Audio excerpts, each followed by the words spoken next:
নির্বাচনের দাবিও কি এখন অপরাধ? এমনই প্রশ্ন তুলে দিলেন বিএনপি ভারপ্রাপ্ত chairman Tarique Rahman. Fashion brand মানে আর্ট।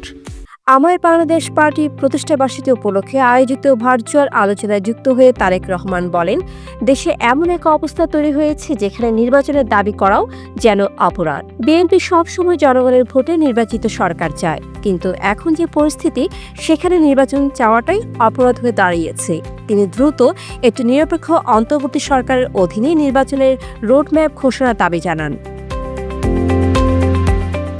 বলেন, সময়ক্ষেপণ জনমনে উদ্বেগ ও অসন্তোষ সৃষ্টি করছে। তারেক রহমান বলেন, বিরাজনীতিকরণ গণতন্ত্রের জন্য ভয়াবহ হুমকি হয়ে দাঁড়াতে পারে, আর সংবিধান লঙ্ঘন করে যারা স্বৈরাচার কায়েমের চেষ্টা করছে তাদের বিরুদ্ধে এখনই ব্যবস্থা নেওয়া দরকার। বর্তমান সরকার ব্যবস্থা না নিলে ভবিষ্যতে সরকার অবশ্যই স্বৈরাচারদের বিরুদ্ধে ব্যবস্থা নেবে।